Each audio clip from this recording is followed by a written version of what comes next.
Assalamualaikum warahmatullahi wabarakatuh. Hai, selamat pagi. Kembali lagi dengan video teori mata kuliah prediksi cuaca laut dan numerik atau PCLN untuk teori kelas, dimana pada minggu keempat ini kita akan membahas terkait ensemble forecast. Saya mohon maaf sebelumnya bila kalian mendengar suara-suara yang aneh, karena saya masih belum punya effort sekali untuk melakukan reduction noise reduction ya, jadi saya mohon maaf. Oke, layout hari ini yakni pertama seperti biasa overview. Ini nanti ada definisi, kemudian mengapa sih kita perlu pakai EPS, kemudian key karakteristik, ini terkait jenis-jenisnya, kemudian bagaimana sih produk dari ensemble forecast, dan kemudian terakhir kalau kita sudah punya ensemble forecast, bagaimana cara menginterpretasi dan mengkomunikasikan ensemble forecast tersebut kepada klien atau stakeholder kita. Oke, langsung aja. Seperti yang sebelumnya saya selalu bilang bahwa ensemble forecast ini adalah masih rangkaian untuk memperbaiki si kinerja model. Kalau kemarin kita memperbaiki dengan cara asimilasi, yakni menambahkan data observasi di awal initial condition model kita. Kalau ini adalah cara ensemble forecast. Nah, sebelum itu kita harus tahu dong apa sih ensemble forecast. Di sini saya menyediakan 3 teori dasar, pengertian dasar terkait ensemble forecast. Ini dari buku-buku, ini dari rujukan yang saya juga sudah kasih ke kalian, dan sebagian ada yang ditambahkan. Insya Allah nanti semuanya akan saya kasih di deskripsi video seperti biasanya, jadi jangan lupa untuk selalu melihat atau membaca deskripsi videonya.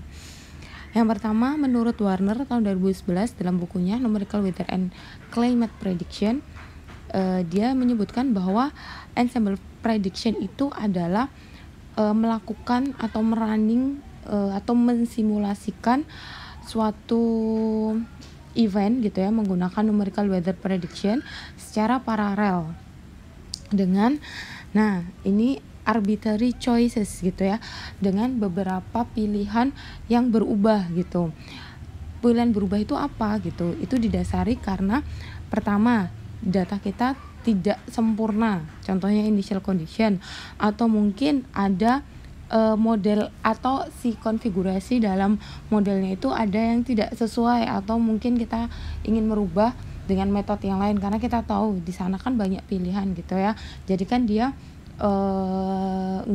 punya uncertainty kayak kemarin gitu ya, bahwa model itu punya uncertainty, makanya dia mengubah si pilihan dalam beberapa gitu ya kan, performing parallel forecast or simulations gitu ya, merubah beberapa dari entah itu initial conditionnya gitu ya, atau mungkin land weather surface conditionnya, atau numerical yang digunakan dalam perhitungan dinamiknya, atau misal parametrisasinya, karena terkait imperfect data si initial condition ataupun si model itu sendiri, baik model errornya, metodenya, atau skema di dalamnya. Nah, kata kuncinya ada di sini gitu ya, performing parallel forecast atau simulation. Kemudian yang kedua yakni dari WMO 2012 tentang Guideline on Ensemble Prediction System and Forecasting. Di situ dibilang bahwa ensemble prediction system itu adalah sistem dalam NWP yang dimana si modelernya atau forecasternya itu dibolehkan untuk mengestimasi ketidakpastian dari suatu NWP gitu ya, berulang kali gitu ya, daripada hanya menggunakan running single gitu ya, hanya running single. Jadi di sini WMO bilang gitu ya, bahwa terserah modelernya atau forecasternya untuk running berapa banyak kali gitu ya, many times gitu, instead of running sekali atau menggunakan deterministic forecast gitu. Itu adalah ensemble prediction. Jadi kata kuncinya adalah di running NWP many times gitu ya. Kalau tadi paralel ini berulang kali, banyak kali nggak apa-apa kayak gitu. Nah kemudian dari yang terakhir, yang paper yang saya sarankan untuk kalian baca, yang lumayan baru tahun 2019 punyanya Bu Iza, tentang review artikel 25 tahun Ensemble Forecast. Nah di sana dibilang bahwa Ensemble Forecast itu adalah strategi atau cara untuk running untuk mendapatkan sistem NWP, di mana dia menyediakan forecast yang confidence gitu ya, yang lebih confidence, biasanya sih dalam bentuk probabilistik gitu ya, jadi bukan deterministik atau single running tapi probabilistik gitu ya, dengan cara mengetes gitu ya beberapa pendekatan, bisa dari initial conditionnya yang dibedakan atau mungkin menggunakan model yang berbeda ya. Kelihatan kan meskipun di sana berbeda secara teorinya gitu ya, atau secara definisinya, tapi mereka sebenarnya sama gitu ya, performing parallel, running many times gitu ya. Dan di sini juga dibilang bahwa running strategi gitu ya, berarti running strategi yang biasa diekspresikan dalam probabilistik dengan mengetes atau menguji cobakan beberapa pendekatan. Nah akhirnya apa sih Ensemble Forecast menurut pengertian kalian gitu ya, karena ini sebenarnya nggak masalah mau bentuk apapun gitu, yang penting kalian paham Ensemble Forecast itu apa gitu.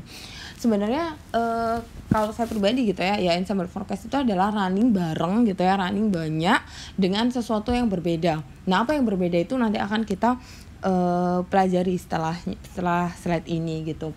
Cuman sebenarnya kalau kalian baca gitu ya, kita tuh sering kok bersinggungan dengan Ensemble Forecast, cuman mungkin emang cara untuk delivernya yang itu belum bisa dikatakan sebagai Ensemble Forecast. Misal kalau kalian baca paper senior kalian atau mungkin skripsi senior kalian gitu ya, kayak uji sensitivitas, atau mungkin kalian juga pernah melakukan seperti itu di semester sebelumnya gitu. Jadi uji parametrisasi kumulus gitu. Nah di situ kan instead of mencari ini loh yang terbaik karena uji gitu ya, kalau Ensemble Forecast, kalau kalian running 3 gitu ya, tiga-tiganya itu dijadikan consideration untuk hasil dari 3 ini tuh seperti ini, ensemble mean-nya seperti ini, ensemble spread-nya seperti ini gitu. Jadi tidak memilih salah satu, tapi kalian melihat gitu, di mana sih model itu berbedanya, di mana sih, apa sih yang dia bikin beda kayak gitu. Nah ini terkait overview-nya juga gitu ya, mengapa sih Ensemble Forecast itu lebih berguna gitu ya daripada hanya deterministik atau single forecast. Ini adalah salah satu gambar cara gitu ya, cara untuk menampilkan Ensemble Forecast. Ini ada, nanti kita juga belajar apa aja produknya dan caranya.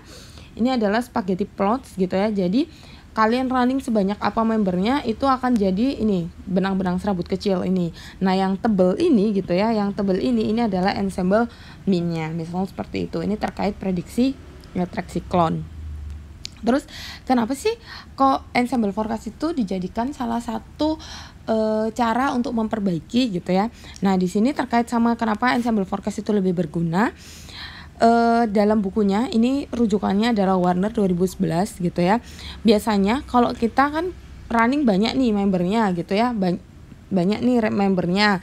Nah dengan kita mengetahui rataannya gitu ya, biasanya gitu ya generally more accurate than individual member. Jadi rataan dari si Ensemble Forecast ini dipercaya jauh lebih baik gitu ya daripada single membernya atau mungkin deterministik run-nya.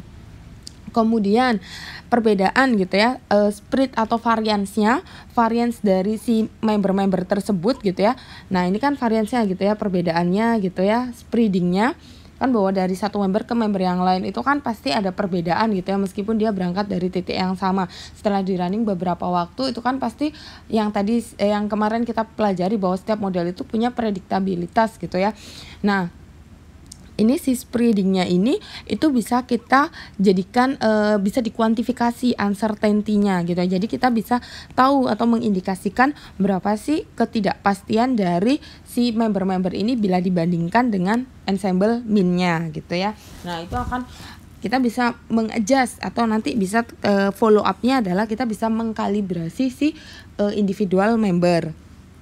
Kemudian kita juga karena kita punya banyak pilihan gitu, jadi kita bisa menghitungnya atau bisa menyajikannya dalam bentuk probability distribution gitu ya. Jadi kalau single kan nggak bisa. Kalau misal oh ya dia 2 derajat atau oh dia akan bergerak ke arah timur, karena kita cuma punya satu, ya nggak bisa dijadikan probabilitas gitu. Sedangkan kalau kita misal punya 5 member gitu, kita tahu oh ke arah timur itu adalah 3 dari 5 member itu bilang bahwa dia akan ke arah timur, itu kan bisa dijadikan probabilistik gitu ya. Jadi dia menyediakan informasi yang lebih baik gitu ya daripada hanya single running. Kemudian ini masih sama terkait probabilistic product juga gitu ya. Jadi dia lebih efektif gitu ya untuk melakukan decision making gitu. Jadi instead of tidak ada pilihan, hanya cuma satu. Jadi kalau kalian punya 5 pilihan, kalian kan bisa memperkirakan, oh seperti ini loh, 3 dari 5 bilang seperti ini dari model saya. Jadi itu akan lebih baik dalam dalam penyampaian untuk pembuatan keputusan. Oke. Nah, di sini kan tadi di awal gitu bilang ya, dibedakan arbitrary, apa sih tadi kalau yang si Warner itu dibilangnya arbitrary gitu ya, bahwa kita bisa membedakan variabelnya. Terus ada yang bilang juga kita bisa berbeda initial conditionnya, atau misal kita bisa beda model metodenya atau apanya gitu ya. Nah, di sini apa sih yang mengkarakteristikkan suatu konfigurasi dalam ensemble? Dalam Buiza 2019 setidaknya itu ada 3 poin utama gitu ya. Pertama adalah strategi dalam mengubah initial perturbation. Jadi karena kan kita tahu gitu bahwa initial condition itu memiliki ketidakpastian. Jadi kita membernya itu gitu ya, banyaknya member itu berdasarkan dari initial condition yang berbeda. Jadi kita menyediakan banyak global model gitu. Misal satu pakai FNL 0,25, satu pakai encap 0,25, satunya pakai encap 1 derajat, satunya pakai ini. Itu kan beda gitu ya, bahwa setiap global model itu kan di-running dengan initial condition yang berbeda. Nah, itu kita masukkan dalam member kita. Itu salah satu contoh dalam strategi initial perturbation gitu ya. Jadi kita menyediakan various initial state to be computed gitu ya. Jadi kita menyediakan beberapa pilihan untuk dihitung atau dikomputasikan oleh si model. Karena kemudian selain initial condition uncertainty, kita juga punya model uncertainty. Nah, untuk model uncertainty itu ada beberapa turunan gitu ya. Misal multi-model approach atau biasa dikatakan multi-model ensemble. Artinya apa gitu ya? Kita bisa menggunakan entirely different model. Jadi satu gitu ya, kita running sama-sama FNL nih, global modelnya sama-sama FNL 0,25. Satu kita running pakai WRF gitu ya, WRF ARW, satu kita menggunakan WRF NMM karena kan beda gitu ya. Kemudian satunya kita running pakai misal SICAM gitu ya, atau terus kemudian kita running pakai model yang lain gitu kan, itu entirely beda kan modelnya gitu. Itu juga boleh gitu ya untuk mempelajari model mana sih yang paling ini kayak gitu. Misal kita tahu oh minnya seperti apa kayak gitu. Selain entirely gitu ya, kita juga bisa beberapa komponennya aja gitu. Misal kita sama-sama pakai WRF yang tadi saya bilang gitu ya, sebenarnya kita bersinggungan. Misal kita menggunakan skema kumulus. Skema kumulus itu kan banyak banget itu kan perbedaan skemanya. Ada skema BM, Ken, Fritz, kemudian Titke, kemudian ada Arakawa Scuba, kemudian ada Grail Devigny gitu ya. Instead of kalian mencari which one is the best gitu ya among them, jadi kalian running semuanya dan kemudian itu dijadikan satu informasi gitu. Jadi nggak hanya milih yang terbaik, tapi cari yang mana sih yang paling mendekati atau setidaknya sesuai dengan ensemble mean-nya atau sesuai dengan keadaan sebenarnya. Jadi kita tahu spreading-nya, skema ini loh yang paling jauh, skema ini. Jadi seperti itu. Jadi kayak gitu. Kemudian kita juga bisa, itu yang pilihan pertama. Kemudian yang pilihan kedua, kita juga bisa misal mengubah si parameternya. Jadi kan di dalam model itu kan, model itu sesuatu yang besar gitu ya. Kalau tadi kan dirubah modelnya atau mungkin diubah skemanya. Nah, di sini tuh lebih spesifik lagi. Misalkan bahwa dalam kayak parameternya kan ada parameter difusi gitu ya. Parameter difusi itu kan ada yang pakai key approach gitu. Bisa kita setting parameternya gitu ya. Misal kalau defaultnya itu 0,2 misal, kamu bisa gitu menjadikan 10, satunya 0,6, satunya 0,8, satunya 1.0 gitu ya. Jadi persettingannya itu kita bisa rubah gitu ya. Nah ini nanti juga bisa dikaitkan kalau kalian pakai AI gitu ya, AI pakai Ensemble itu kan bisa dikaitkan dengan berapa sih jumlah layernya kayak gitu misal. Nah untuk yang dua ini to be honest gitu ya, saya kurang mengerti juga. Saya sudah baca dan saya mencoba mengaitkan dengan experience saya atau mungkin dengan sesuatu yang biasa saya baca atau yang pernah saya baca gitu ya. Saya agak kurang mengerti gitu ya. Maksudnya tendency approach itu dirubah itu bagaimana gitu. Kalau di sini dibilangnya bahwa kita tahu gitu ya model error modelnya gitu, terus kemudian kita simulasikan sesuai dengan random gitu ya. Jadi sama errornya kita simulasikan bersamaan kayak gitu. Atau misal dengan stochastic backscatter atau di sini misalnya dibilang bahwa mensimulasikan proses di mana model tidak bisa menyelesaikan gitu. To be honest, saya tidak bisa menjelaskan lebih dalam gitu ya, karena saya sendiri tidak pernah bersinggungan dengan ini. Cuman dalam Buiza itu dijelaskan bahwa untuk strategi dengan terkait model uncertainty itu ada 4 gitu ya. Ada yang multimodel, ada yang perturb gitu. Nah yang terakhir ini lebih broad gitu ya, lebih general. Jadi kita bisa juga memilih member itu berdasarkan resolusi, kemudian forecast length atau number of member itu sendiri gitu ya. Misal resolusi, kalian nyoba gitu ya 1 km, 0,5 km, 0,75 km gitu ya. Kalian running semuanya, terus kalian lihat mana yang spreadingnya, bagaimana ensemble mean-nya kayak gitu. Nanti untuk menghasilkan suatu probabilistic forecast berdasarkan member-member yang berbeda resolusinya gitu ya. Kemudian bisa juga forecast length atau yang biasa disebut time lag ensemble gitu ya. Jadi misal gitu ya, kalian main-main di spin up time-nya, kan kalian nyoba spin up time yang paling bagus. Nah di sini instead of menggunakan memilih yang terbaik, tapi kalian mencoba semuanya. Misal sama-sama running 48 jam gitu ya, tapi inisialnya itu dibedakan gitu ya. Awalnya dimulai dari jam 00 sampai 48 jam. Nah di sini dibedakan 06 sampai misal ditambahkan ini 54 gitu ya, di sini 12. Nah itu nanti ditambahkan misal jadi 60. Nanti kan pasti akan ada waktu yang bersamaan. Nah itu nanti kita evaluasi gitu kan. Ini kan terkait sama spin up time-nya bagaimana sih nilainya, spreadingnya dan sebagainya kayak gitu. Terus kemudian mungkin ada pertanyaan gitu ya, atau yang biasa dibilang kenapa sih harus dibedakan kayak gitu ya. Kenapa sih harus dibedakan? Nah di sini saya mengambil gambar yang umum gitu ya, yang umum ditampilkan. Ini dari Warner gitu ya. Dalam Warner, meskipun Warner mengadaptasinya dari Wells gitu ya. Misal gitu ya, kita memiliki member gitu ya. Ini adalah kecil-kecil ini, bulat-bulatan ini adalah si membernya.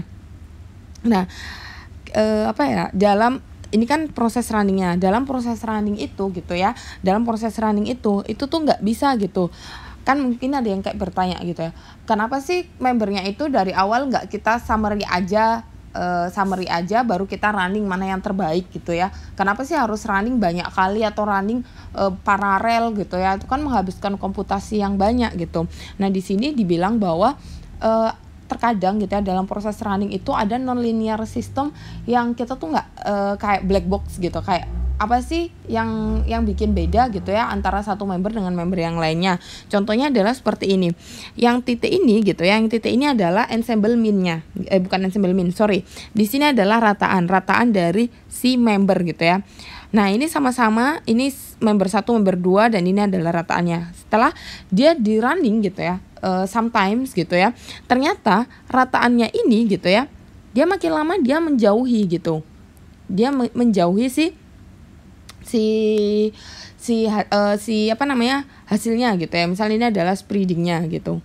Artinya apa gitu ya, bahwa setiap member itu ketika dia di running, dia itu nggak melulu kayak linear gitu, karena ini kan dynamic, jadi pasti ada non linear system gitu ya.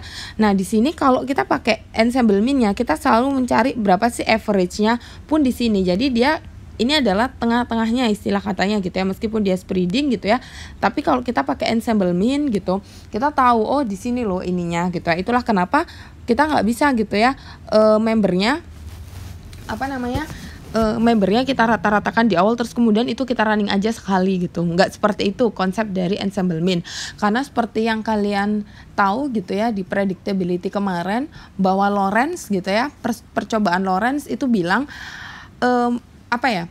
bahwa initial perbedaan yang kecil pada initial condition itu bisa menghasilkan solusi yang berbeda seiring dengan berjalannya waktu, sama gitu ya, seiring dengan berjalannya waktu perundingan.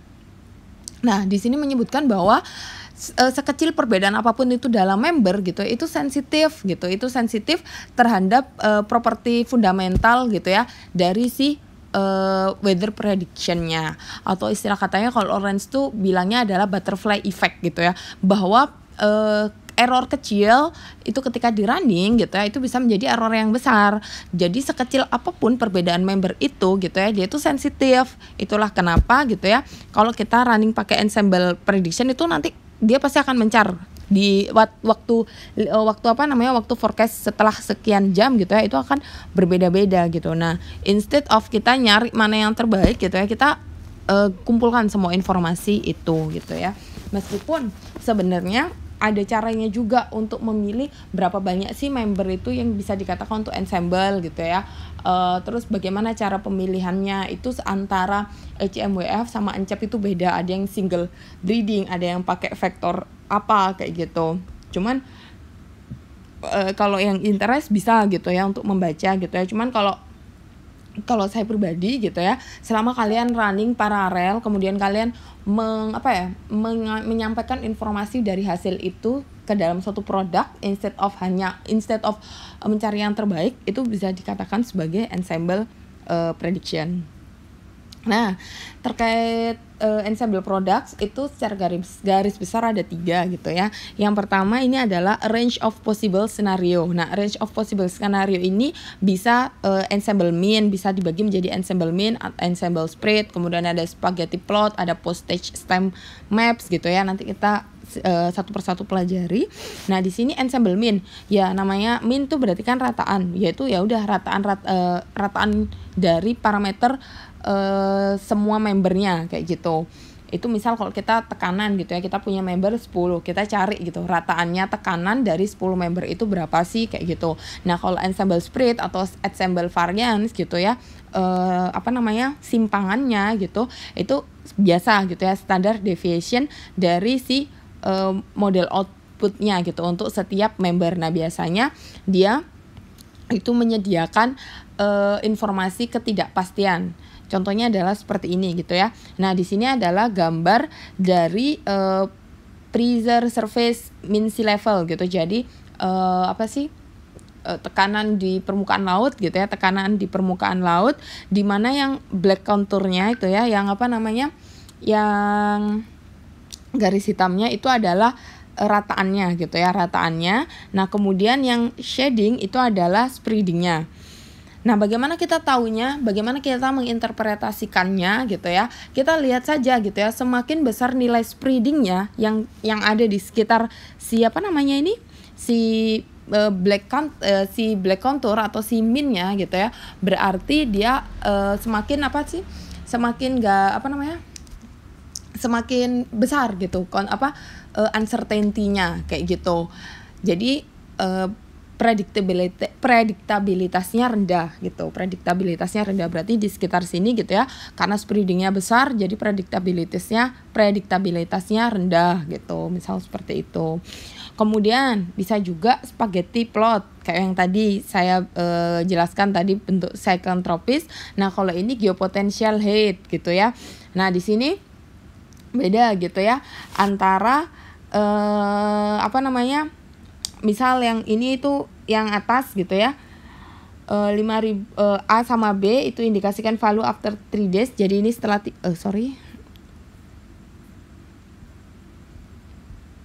ini setelah 3 hari gitu ya, ini setelah 7 hari gitu ya. Nah, kalau di sini ini yang 5520 gitu ya, ini yang ketinggian 5520, ini yang ketinggian 5760. Sebenarnya nggak masalah sih, ini hanya ininya. Cara membacanya bagaimana gitu ya. Berarti setiap beda warna itu mengindikasikan jumlah atau masing-masing performance dari si member itu ketika ketika dia memprediksikan suatu nilai. Misalnya kayak gitu. Nah, kita tahu dia prediktabilitasnya bagus atau tidak dari mana? Gampangannya seperti ini. Semakin dia rapat gitu ya, kayak gini. Semakin dia rapat gitu ya, berarti prediktabilitasnya tinggi. Artinya semua member dapat memprediksi sesuatu yang sama. Nah, prediktabilitas dikatakan rendah ketika dia seperti ini gitu ya. Dia entah kemana satunya, berarti spreadingnya semakin besar gitu ya. Kan kita tahu bahwa kalau range-nya semakin besar gitu ya, berarti kan ketidakpastiannya semakin besar. Nah, itu contoh cara membaca spaghetti plot. Kemudian ini postage stamp atau stempel, kalau saya biasanya bilang stempel Indomaret gitu ya. Saya pribadi gitu itu tidak menyarankan gitu ya, tidak menyarankan untuk menampilkan gambar seperti ini, karena pertama kalau perbedaannya signifikan, gampang bisa dipahami, kayak misal kontrolnya seperti ini, kemudian ada yang seperti ini, berarti kan jauh banget gitu ya, jauh banget nilainya gitu. Tapi ketika dia perbedaannya sangat kecil, ini akan susah untuk diinterpretasi.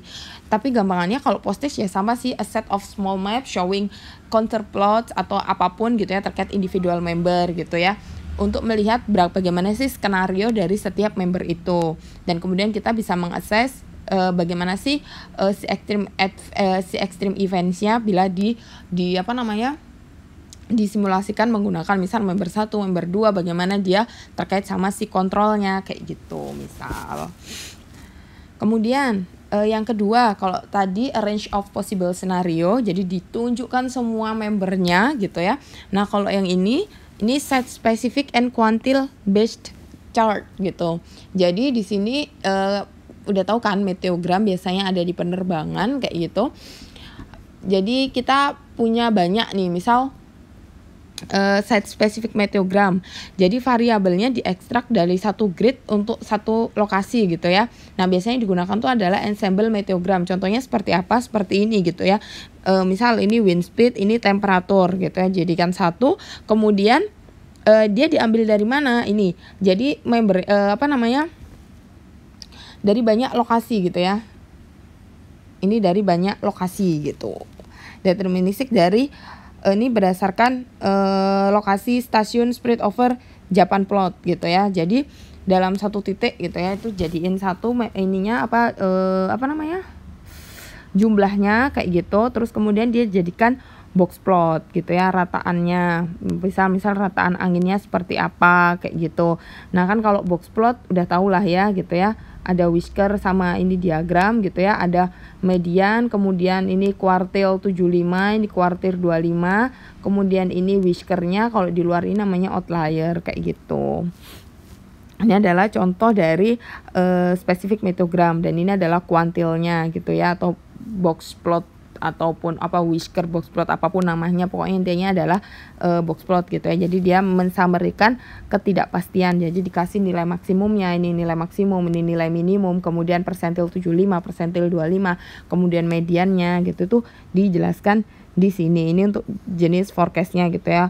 Ketika dia di forecast mulainya jam 27 tanggal 27 misal gitu ya, jam 21 Jepang standard time gitu ya. Nah, semakin kesini bagaimana sih spreadingnya gitu ya, terkait sama suhu temperatur di beberapa lokasi ini kayak gitu. Itu juga nggak masalah gitu kan.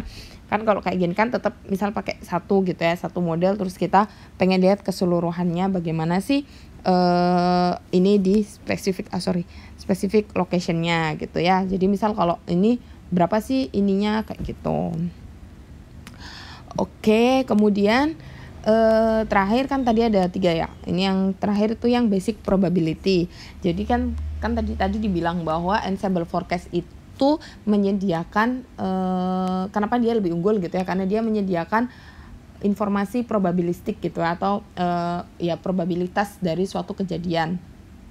Nah, di sini ada yang namanya dibilangnya probability of accidents. Jadi kayak nama mapnya seperti itu. Jadi dia gampangnya adalah gambar yang menunjukkan berapa sih probabilitas suatu event itu terjadi pada particular grid atau particular location. Gampangannya adalah seperti ini gitu ya. Di sini adalah probabilitas atau percentage dari terjadinya angin kencang yang lebih dari 50 meter per sekon gitu ya, untuk 50 member. Nah, di sini ini adalah percentage-nya gitu ya. Oh, berarti di titik sini gitu ya, dari 50 member itu 30% bilang gitu ya bahwa di sini kemungkinan emang akan terjadi 50 meter per sekon anginnya gitu ya. Sedangkan kalau di sini enggak gitu. Berarti kan dengan kita tahu dari 50 terus 30%-nya berarti kan dia kayak sekitar 15-an gitu ya. 15 member bilang bahwa di sini akan terjadi angin kencang 50 meter per sekon. Berarti kita tahu gitu ya bahwa 15 member itu seperti itu. Jadi kita tahu kalau 30% bagaimana sih uncertainty-nya. Ya kalau saya pribadi probabilistik kita bisa mengatakan baik ketika dia lebih dari 50%. Kalau masih dikurang dari 50% ya kita masih, tapi kan cuma 15 member gitu ya, 30%. Berarti kan kita tahu gitu ya kemungkinan terjadi nggak angin 50 meter per sekon itu, kayak gitu misalnya. Terkait ensemble produk. Nah, kemudian karena kan produk dari ensemble itu banyak gitu ya. Bagaimana kita menginterpretasikan, bagaimana kita mengkomunikasikan dengan stakeholder kita gitu ya. Kan kalau asimilasi gampang, kita running awalnya dirubah gitu ya. Ditambahkan data observasi atau ditambahkan data satelit atau ditambahkan data semua konvensional, terus kita running gitu, terus hasilnya seperti ini, kita mudah gitu, oh seperti ini, suhunya seperti ini. Nah, sedangkan kalau kita running banyak kali model gitu ya, sampai 50 member misal, bagaimana sih mengkomunikasikannya gitu ya. Yang pasti gitu ya, keep in mind gitu, bahwa kalau kalian ngasih informasi itu ke customer gitu ya, kalian harus tahu timingnya. Si model itu running kayak, misal running itu mulainya dari jam berapa sih initial time-nya, terus dia running berapa lama misalnya kayak gitu. Terus kemudian magnitude-nya gitu ya, kayak kalau misal si kayak tadi probability of accidents gitu ya, mereka pengen tahu gitu berapa sih kira-kira angin kencang gitu ya, kalian jelaskan angin kencangnya yang ketinggiannya berapa, yang kecepatannya berapa kayak gitu. Jadi spesifik kalian dalam memproduce gambar dan juga menginterpretasikannya. Kemudian kalau si customernya pengen bener-bener yang signifikan weather gitu ya, kalian bahkan tanya aja, ibu maunya misal kecepatan angin berapa yang mungkin ibu interest gitu ya. Oh saya nggak bisa terbang gitu ya, kalau misal kecepatan anginnya seperti ini ya, kalian lihat di model kalian gitu ya, kira-kira dari beberapa member itu yang akan menghasilkan kecepatan sekian tuh berapa kayak gitu. Itu untuk yang benar-benar informasi yang lebih akurat. Kemudian sebagai forecaster, kalian harus membantu user gitu ya untuk memahami ini full spectrum of outcome. Jadi jangan ada yang ditutup-tutupin. Kalau emang dia 50 member gitu ya, jelaskan gitu ya. Oh ini Bu, ini diagram ininya probabilistiknya ini dari 50 member, 30%-nya bilang seperti ini kayak gitu. Jadi nggak menutup-nutupi gitulah. Kemudian dijelaskan juga most likely and next most likely. Kalau misal ibu nih butuhnya 50 meter per sekon anginnya, ternyata member kami atau ensemble kami bilang 40 dari 50 member bilang dia akan terjadi gitu ya. Nah itu kayaknya akan seperti ini Bu, dan dia akan bertahan seperti ini gitu ya beberapa jam ke depannya. Terus kemudian kalau itu nggak terjadi gitu, kira-kira ya mungkin kalau 50 meter per sekon nggak terjadi, misal yang ininya adalah sekitar 30 meter per sekon lah kecepatannya Bu, itu adalah second skenario-nya kayak gitu misal.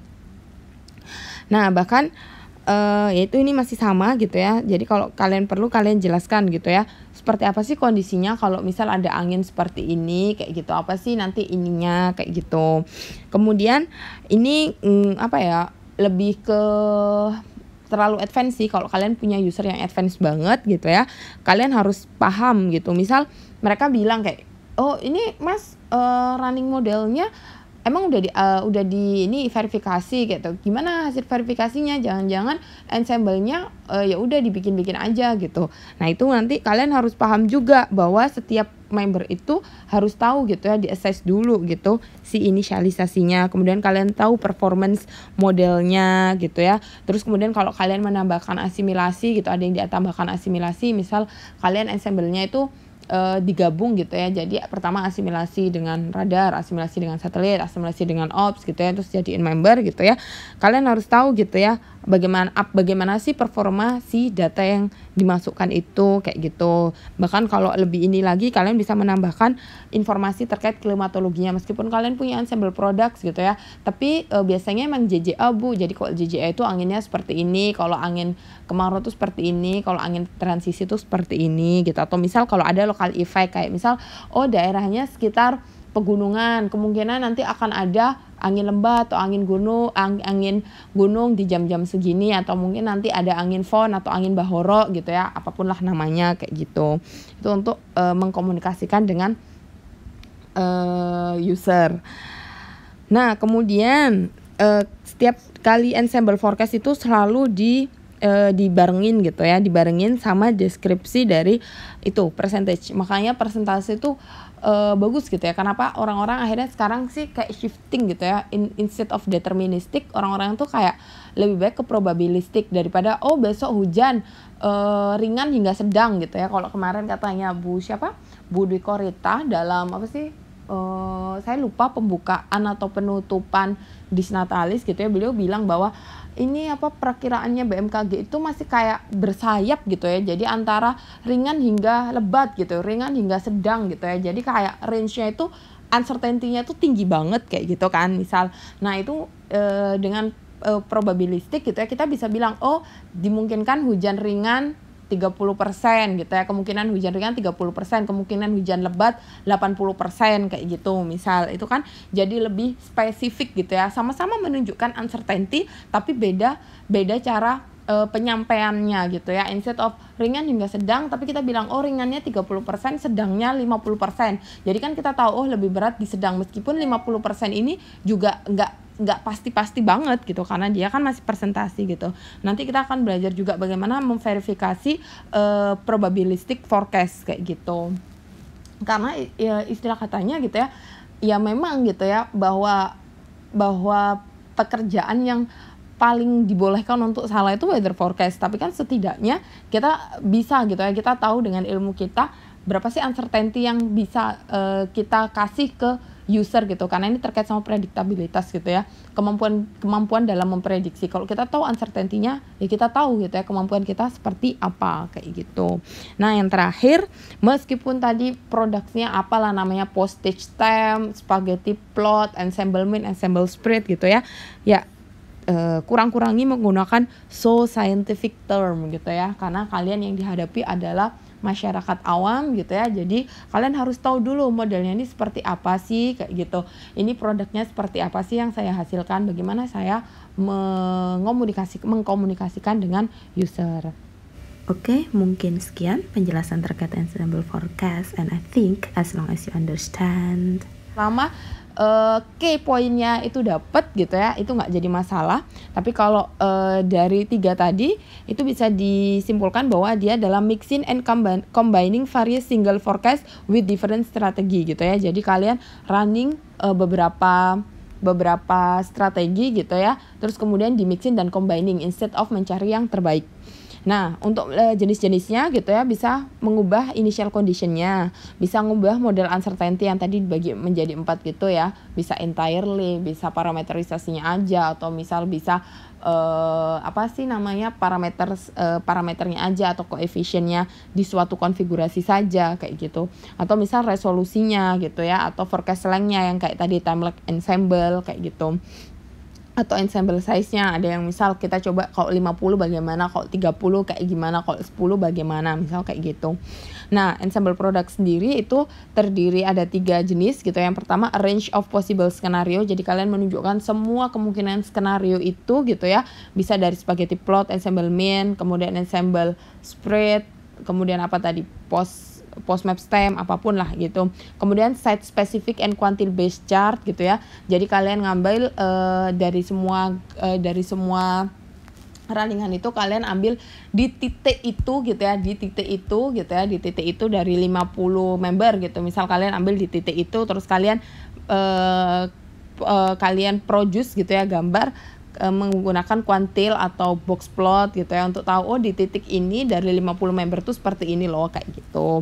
Kemudian bisa juga probability of accidents gitu ya, jadi kemungkinan suatu event itu terjadi gitu ya. Event yang terjadi itu apa? Misal angin kencang 50 meter per second gitu ya. Dari 50 member ini berapa sih probabilistiknya dia akan tercapai event ini, kayak gitu misal. Nah, untuk interpretasi dan product delivery-nya gitu ya, yang pasti kalian harus paham betul dengan produk kalian. Kalian yang memproduce, kalian harus tahu gitu ya. Saya menggunakan spaghetti plot, alasannya seperti ini. Karena saya ingin, ini loh informasi yang saya berikan. Saya tahu plus minusnya seperti ini, kayak gitu ya. Makanya saya menggunakan spaghetti plot. Nah, kemudian misal forecaster yang lain. Oh, saya lebih nyaman menggunakan ensemble mean dan ensemble spread gitu ya. Dia nggak terlalu pusing lihat banyak garis-garis kayak gitu, karena dia tahu gitu plus minusnya seperti ini, dia tahu apa yang informasi yang mau disampaikan. Jadi kalian harus memahami produk kalian. Kemudian selalu dimention jamnya, magnitude-nya, impact-nya bagaimana sih terkait sama si hasil ensemble produk itu. Kemudian deliver full spectrum outcome kayak gitu. Jadi jangan ada yang ditutup-tutupi. Kalau ada alternatif scenario, oh misal nggak 50 meter per second Bu, itu kayaknya cuman 30% dari member kami dari member ensemble kami yang akan nyentuh 50 meter per second. Tapi kalau 30 meter per second itu, ini member kami bilangnya sekian, probabilitasnya lebih tinggi. Jadi kemungkinan event ini akan terjadi di nilai sekian daripada nilai yang sekian, misal kayak gitu. Nah, yang terakhir, avoid so scientific or too practical term gitu ya. Jadi gunakanlah bahasa yang mudah dipahami. Sekian pertemuan kali ini. Saya mohon maaf atas kesalahan saya. Happy learning and see you soon in online meeting. Saya akan kasih linknya secepatnya. Bye bye, see you soon.